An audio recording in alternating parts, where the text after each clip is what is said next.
With that, I turn it over to our leader.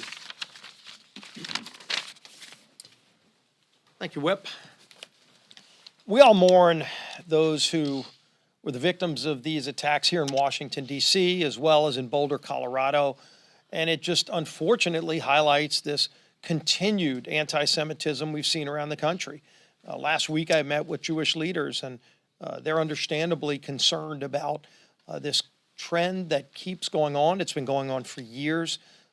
You go back to October 7th, and ever since then, it's been a growing equivocation between almost trying to equivocate what the people who attacked and murdered Jews in Israel and Americans and kept hostages with those in Gaza who we've seen what Gaza's become. And all of those who want to clean up Gaza. President Trump's made it clear. Prime Minister Netanyahu's made it clear. They want to turn Gaza back into a place where you don't have to fear for your life that it's going to be a terrorist hotbed. And yet there are people that want to sympathize with the very terrorists who want to continue to not only carry out evil against Israelis, but against people here in America and all across the globe. It's got to stop. We're going to continue to bring legislation on the House floor to address it. Now, do want to talk about the One Big Beautiful Bill. This House came together in a way that maybe surprised some people here in Washington. We've defied the odds every step of the way, from the first vote on the budget to the second vote on the budget to final passage. But there's a reason for that. And, as the whip just said, we've said all along, failure's not an option. I've been asked by some in the press, what's plan B, when there were reports that the bill was going to fail? And we were very clear, and it wasn't just a talking point. We said there is no plan B. The American economy, the voters of this country demanded that Congress deliver on the promises that President Trump made to get this country turned around.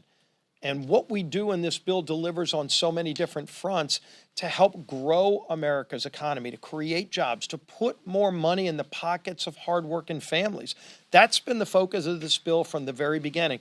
And I think there's some people that start reading too many Congressional Budget Office reports and ignore the lessons of history. And there's an old saying that if you ignore the lessons of history, you're doomed to repeat it. But I think it's important to go down that road of history and go back to 2017. You don't need to go back that far to see how wrong the CBO has been when it comes time to make prognostications on economic growth. They've always been wrong, and they've always ignored what tax cuts will do to grow the American economy. In 2017, when we started this process, when President Trump came in and said, we're going to make America competitive again, we were at a 35% corporate rate, and we were losing jobs all across the globe. Every month you'd see a great American company move to a foreign country, and they would take the jobs along with them. Millions of jobs were leaving America. They were called inversions. You don't maybe know that term as well anymore because we haven't had an inversion since we passed TCJA in 2017. But if you go back, look at what CBO said about that bill. They said it would cost a decrease in revenue to the tune of $1.5 trillion. $1.5 trillion.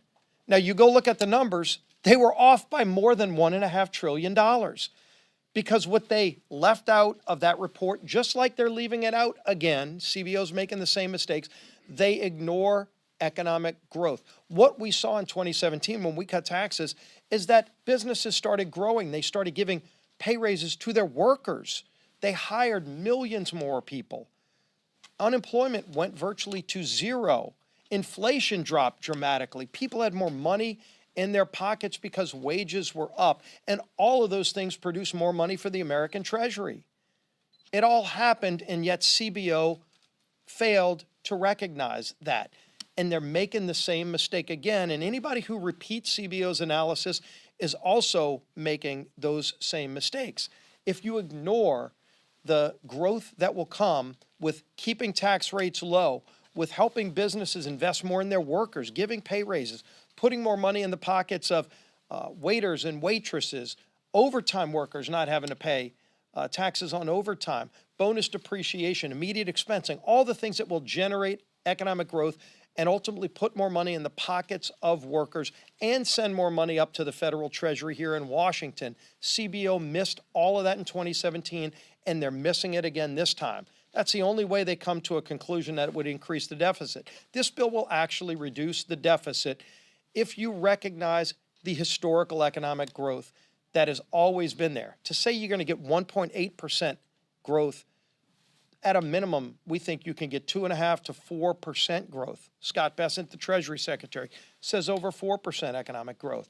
So I get that, we've got to play by the rules of the referee, but the referee's been wrong. We got a referee that tries to sack our quarterback a lot, and yet we still manage to play by those rules and deliver for the American people, because when this bill is passed and signed into law, hopefully by July 4th, when the Senate does their work, you're going to see economic growth in this country like we haven't seen in generations, meaning more pay in the pockets of workers, and you're going to see more Treasury money coming in because of the growth in the American economy. It's happened before and it will happen again. We just need to keep moving forward, and the Senate's got the bill now, and I'm confident they're going to move it on and ultimately back to us, to the president's desk. And finally, you saw yesterday, the White House sent the rescissions package. This is the first maybe of many. We are now putting that in bill format. We'll file that bill hopefully by tomorrow and then bring it up to the floor quickly and get rid of more waste, fraud, and abuse in the federal government. This will deal with, obviously, the abuses we all saw at USAID, NPR, and public broadcasting. So those are the things that are going to be in this rescissions package. We're going to continue working with President Trump to root out waste, fraud, and abuse and get the American economy turning around again. And the person who's leading that charge is our Speaker, Mike Johnson.